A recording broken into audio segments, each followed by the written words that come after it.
ശരി, ശ്രീ മോഹൻപിള്ള, ഹരി പറഞ്ഞ കാര്യങ്ങൾ ഇത് നടക്കുന്ന കാര്യമാണോ NSSൽ, അതോ അദ്ദേഹം തെറ്റിദ്ധരിപ്പിക്കുകയാണോ? മോഹൻപിള്ള, നിങ്ങൾ ഉന്നയിക്കുന്ന ആരോപണങ്ങൾ ഇതാണല്ലോ പ്രധാനമായിട്ടും.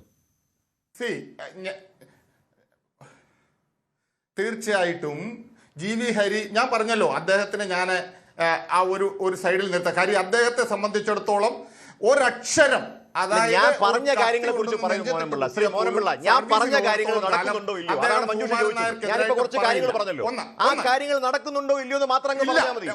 സമുദായ അംഗങ്ങൾക്ക് സമുദായങ്ങൾ പ്രവർത്തിക്കുന്ന ആളുകൾക്ക് ധനസഹായം കിട്ടുന്നുണ്ടോ, വർഷങ്ങളായി കിട്ടുന്നുണ്ടോ ഇല്ലയോ ഉണ്ടോ, അത് പറയൂ പ്ലീസ്. ഒരു മിനിറ്റ്.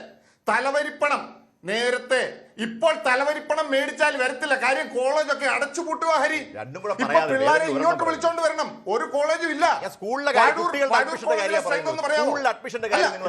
ഇപ്പൊ തലവരിപ്പണം മേടിക്കാനില്ല. ഇപ്പൊ പൈസ അങ്ങോട്ട് കൊടുത്താണ് പിള്ളേരെ കുട്ടികളുടെ കാര്യം പറയൂ. പൈസ അങ്ങോട്ട് കൊടുത്ത് ലാസ്റ്റ് ഓപ്ഷൻ ഇല്ലല്ല. ഞാൻ പറയുന്നത് തന്നെയാണ് പറയുന്നത്. തലവരിപ്പണം എന്ന് പറഞ്ഞാൽ പറയാമോ എത്ര ഭംഗിയായി വാഴൂർ വിദ്യാധിരാജയുടെ പേരിലുള്ള കോളേജ്, എത്ര കുട്ടികളുണ്ട്. തലവരിപ്പണം നേരത്തെ എനിക്ക് സ്പഷ്ടമായിട്ടറിയാം, ഞാൻ തെളിവ് തരാം. കുറെ വർഷങ്ങൾക്ക് മുമ്പ് അഡ്മിഷന് തലവരി ഉണ്ടായിരുന്നു. ഇപ്പോൾ തലവര മാറി. കാര്യം അവിടെയുള്ള സ്റ്റാഫിനെ അപ്പോയിന്റ് ചെയ്യണമെങ്കിൽ തലവരി മേടിക്കാതെ തന്നെ ഇങ്ങോട്ട് വിളിക്കണം. പിള്ളേരില്ലെങ്കിൽ അടച്ചുപൂട്ടും. ഒന്ന് അതാണ് തലവരി. രണ്ടാമത് സ്റ്റാഫ് അപ്പോയിന്റ്മെന്റിന് ഞാൻ വെല്ലുവിളിക്കുക. If you are a Nair, ഒരു പൈസ കൊടുക്കാതെ, താങ്കൾ ഉൾപ്പെടെ ഒരാളെങ്കിലും പൈസ കൊടുക്കാതെ കയറിയിട്ടുണ്ടോ? ഉണ്ടെങ്കിൽ ഞാൻ പറയുന്ന പണി ചെയ്തു തരാം. രണ്ടാമത് ഹരിസാറെ മനസ്സുകൊണ്ട് ഇത് തന്നെയാണ്.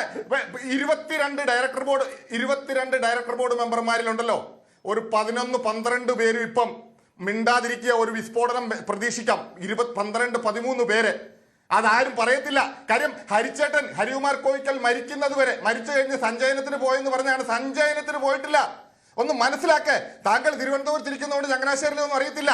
അദ്ദേഹം ഇന്ന് പറഞ്ഞത് വളരെ സ്പഷ്ടമാണ്. കേരള മക്കൾ എന്ന് മുതലായത്. ഈ കേരളം എന്ന് പറയുന്ന കൂപമണ്ഡൂകമായിട്ടുള്ള ജനറൽ സെക്രട്ടറിക്ക് പെരുന്ന മാത്രമാണ് കേരളം.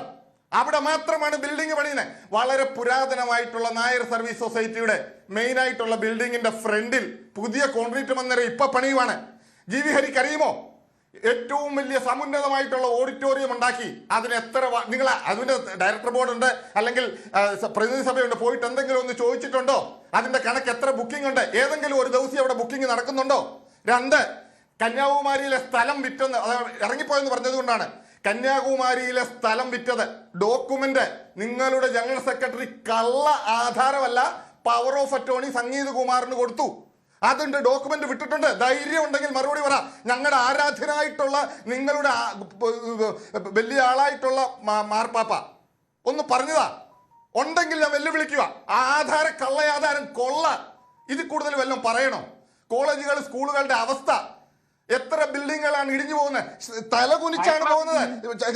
MC റോഡ് കൂടെ തന്നെ പോകുന്നത്. തിരുവനന്തപുരത്തെ മറ്റുള്ള കോളേജുകളും MG കോളേജും ഒന്ന് കണ്ടിട്ടൊന്ന് കമ്പയർ ചെയ്തിട്ട് ഹരി ഒരു ആത്മാഭിമാനം ഉണ്ടെങ്കിൽ ഇങ്ങനെ ഇരുന്നു വൈറ്റ് വാഷ് അടിക്കരുത്.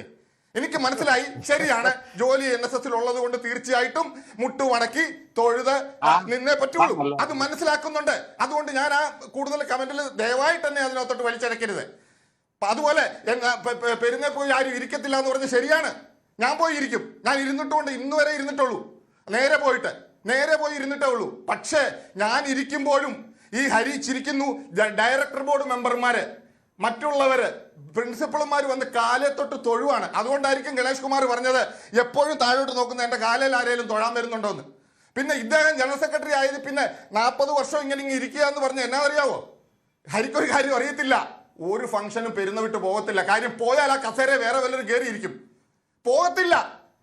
പോയിട്ടില്ല. പോകാൻ അല്ലാന്നുണ്ടെങ്കിൽ ഏതെങ്കിലും കരയോഗത്തിൽ ചെന്നാൽ നല്ല അടി കിട്ടും. അതും ഒരു പേടിയുണ്ട്. ഇല്ലാന്ന് പറയാവോ? ഞാൻ ഹരിയെ വെല്ലുവിളിക്കുന്നു. ഒരൊറ്റ ഇവിടെ നായർ സർവീസ് സൊസൈറ്റി 50 ലക്ഷമുള്ള ഒരു നായർ സർവീസ് സൊസൈറ്റിയിൽ ഒരു റഫറൻഡം നടത്തിയാൽ, നായന്മാരുടെ ഒപ്പീനിയൻ എടുത്താൽ 1 ലക്ഷം പേരെങ്കിലും ഈ സുകുമാരൻ നായരുടെ കൂടെ നിൽക്കുവോ എന്ന് തോന്നുന്നുണ്ടോ? 1 ലക്ഷം 49 വിട്ടുകളെ ഞാൻ വെല്ലുവിളിക്കുവാണ്. നടക്കത്തില്ല. അവിടെ ഒരു സെറ്റപ്പ് ഞാൻ പറഞ്ഞില്ലേ, ഈ ബൈലോ ഭരണഘടന ഇന്ത്യൻ ഭരണഘടന അമെൻഡ് ചെയ്യുന്നത് പോലെ അതായത് 4/3 ഭൂരിപക്ഷം വേണം. ഈ 4/3 ഭൂരിപക്ഷം ഉണ്ടാകുന്ന കുടുംബത്തു നിന്നാണ്. എന്നിട്ട് ഹരി ഒരു ഉത്തരം പറ, സ്വജനപക്ഷപാതം എന്ന് പറഞ്ഞാൽ എന്താണ്? അതിനർത്ഥം എന്നാ? കുടുംബാധിപത്യത്തിൽ എല്ലാവരും 42 പേർക്ക് ജോലി കൊടുത്തെന്ന് പറഞ്ഞ് ചലഞ്ച് ചെയ്തോ? ഇല്ല. അത് കേട്ടോണ്ടിരിക്കുവാണോ? പ്ലീസ്, താങ്കളൊരു അധ്യാപകനല്ലേ? അതിന് മറുപടിയാണോ? ഒരു കുടുംബത്തിൽ നിന്ന് എന്താ ഹരി ഇത്? പ്ലീസ്, എനിക്കറിയാം ഉള്ളുകൊണ്ട് വേദനിക്കുന്നുണ്ട്, പുറമെ പറയാൻ പറ്റത്തില്ല. അതുകൊണ്ട് നമുക്ക് ആ ചർച്ച അവിടെ നിർത്താം. ഒരു കാര്യം, ഷാബുവിലേക്ക് കൂടി ഒന്ന് പോയിട്ട് വരാം. ഷാബുവിന് അവസരം അധികം കിട്ടിയില്ല. ഷാബു, കൂടുതൽ വാർത്തകൾക്ക് news 18 Keralam YouTube channel subscribe ചെയ്യുക.